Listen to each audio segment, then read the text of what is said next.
The crime spree just keeps coming. Now we know Brett Bear, Saturday, pulled over in Georgetown. Why? He was talking on his phone, and he wasn't supposed to be on his phone while he was driving, which he pointed out clearly. His Mercedes G-Wagon. That's my wife's car. That's my wife's car. That was more. He was I got a ticket, whatever. Yeah, I probably had some blow on me, but that's my wife's car. That's definitely my wife's car because it was a white G-Wagon, and I mean it's clearly a girl's car, Brett. Clearly, I mean G-Wagon, girl wagon. That's what it is. You take it in, you park it in the same parking spot every day. It's the G spot. You don't need a real big map on this one. It's a chick car, at least in white. I had so many additional jokes to add on to that. I'm going to stop. But yeah, that was funny. That did seem to be the focus of his statement. I guess he was on the phone and he wasn't supposed to be, so he got a ticket. Yeah, and that's they were illegal very polite. in D.C. Yeah, and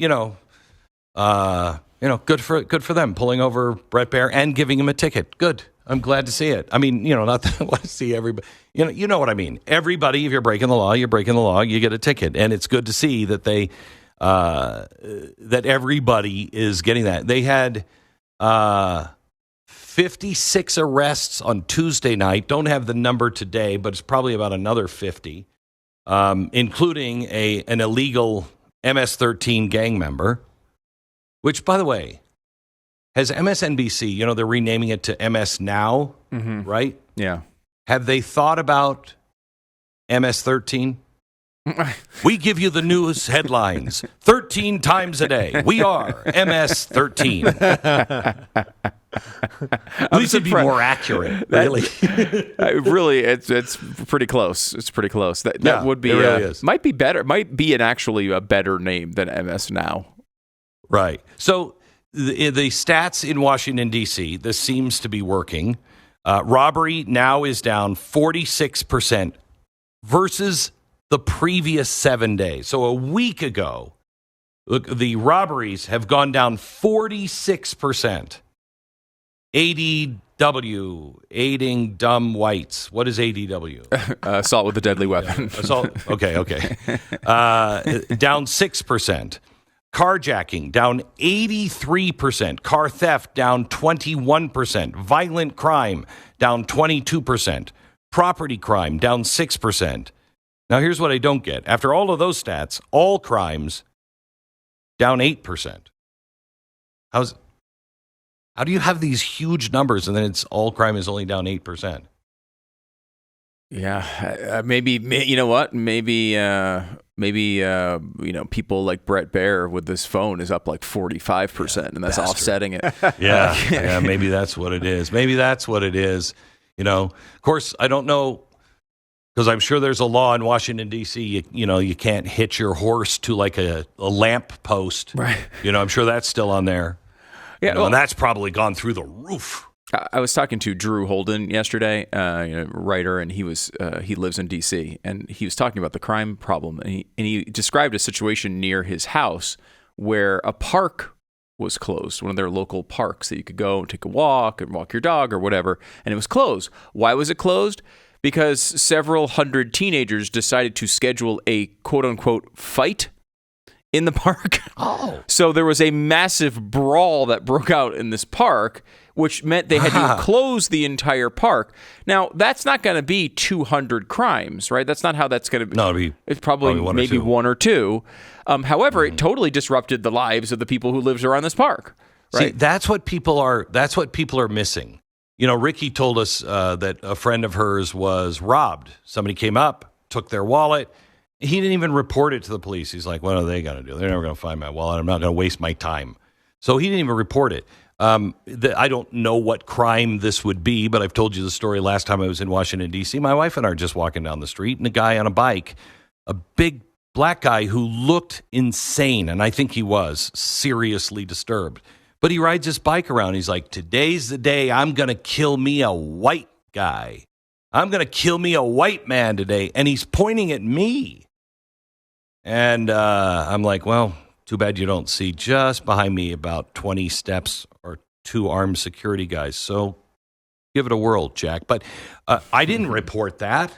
Right. And I think that kind of stuff happens to people all the time in Washington, D.C. It's a quality of life thing as well. You just become used to it, right? Like, New York is a good example of this. New York's murder rate, by the way, is 1/7 of Washington, D.C., but we did live and work in New York. 1/7. We did live and work in New York for a while, and it becomes part of your life to ignore things that everyone else in the country would never ignore. Right, like I'll never. The best example of this, Stu, is you and I on the subway. We were waiting for the subway, and you and I were just talking about something, and we didn't realize we stood there for maybe 3 or 4 minutes, and I think you said, "I think the big one's going to win," and I'm like, "I have my money on him too." And what we were talking about, we had not discussed it before. We had been sitting there talking to each other. But both of us, while talking, were watching 2 rats fight over like a hot dog wrapper or something. Mm-hmm. And it just had begun. And I looked at Stu and I said, "We have been here too long. Yeah. We got to get out." When that's just normal, we've got to get out. Yeah, and I think that is actually part of this.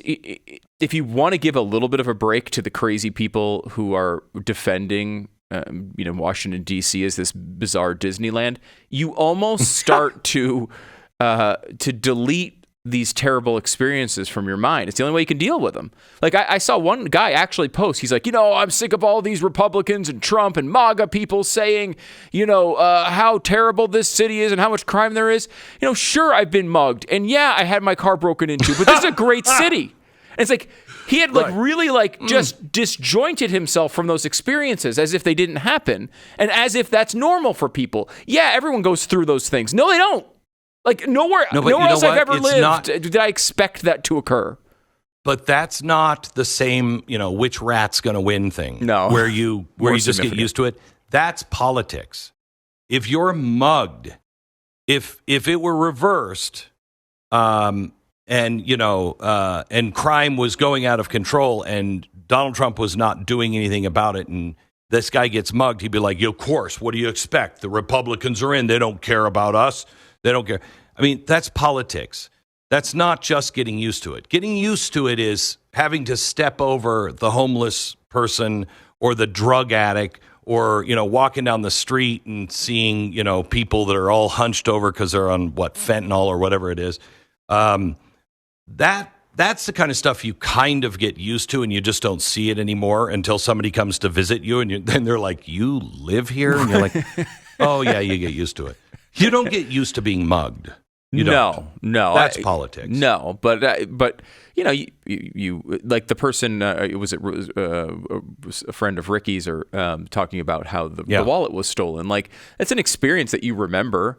I mean, it doesn't necessarily ruin your life. Like it's an inconvenience. It's a terrible thing to go through, but you kind of just like work it into that city experience at some level, which is terrible. Like I have friends who used to always talk about like the city and they appreciated the grit. The grit sucks.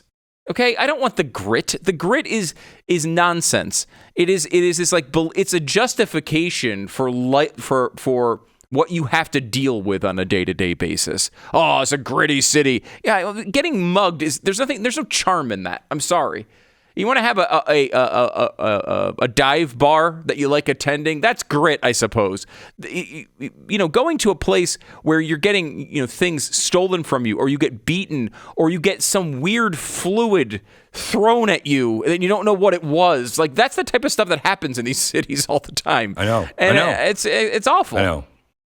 And that is the kind of stuff, I just moved my daughter in. I'm not going to say the town, but I just moved my daughter into a town. Istanbul. It's a college town. Oh, I'm sorry. I shouldn't have said it. And it's this really nice, quaint, seemingly crime-free. I mean, it has other problems, but I walked down the street with my wife. We were going to pick something up at a restaurant and bring it back to the apartment as we were all, unboxing. And I'm walking down the street and I said, "This is what my childhood was like. This feels like when I was, late 1970s. As I'm coming of age, this is the way the country kind of felt. It was generally safe in areas where I grew up. It was generally safe. It was clean. People respected one another, generally speaking. And I know that, New York City was a hellhole at the same time that I was experiencing that in the West Coast. But you don't see that very often anymore. And you forget until you go to one of these small towns and you're like, are they piping in the sounds of birds and stuff? Because it's like perfect here. No, it's just a small town, that hasn't gone to hell. And you forget about it. You really forget on how great that can be. And you think about the people who are leading this country all live and work in a place where they are justifying these terrible things occurring. They're not living a life that because of so many other Americans are living, and where their towns are sane and they don't have to deal with murder rates 7 times the rate of New York City.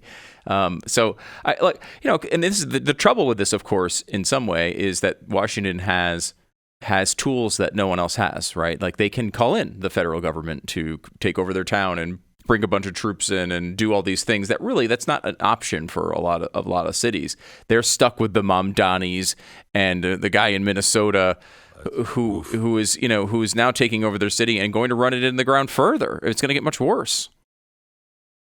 Yeah, one of the things that thinking back to your story from Washington, D.C., just how prevalent crime was there. That guy that said that. Because you were there. I was there. I was standing near your security. Mm-hmm. And you can tell they're so used to that's just the norm. They can intimidate you through crime. No fear. No fear. And what cracked me up, maybe you didn't notice this, because we kept watching him.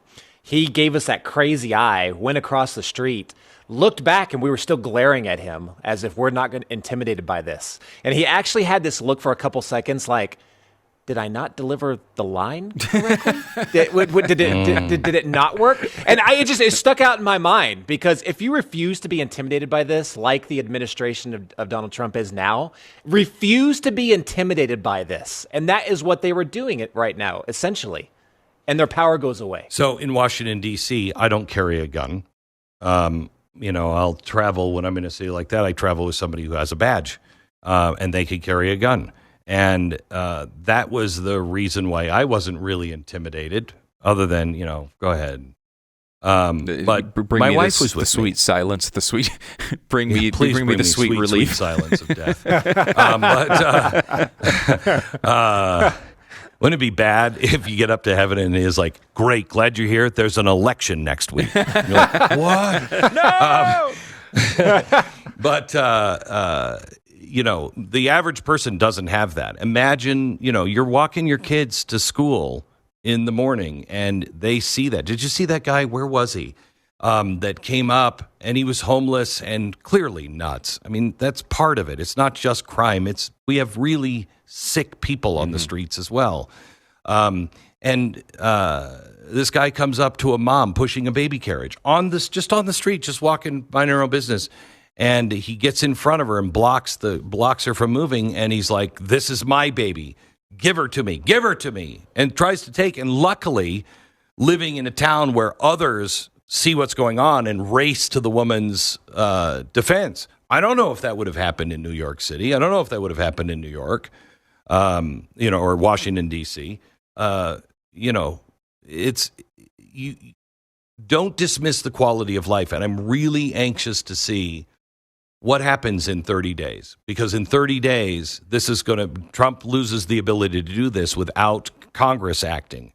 And I'm anxious to see what happens if he doesn't get that ability and it goes back to the way it was. I think the people in Washington, D.C. are going to be really pissed at the Democrats.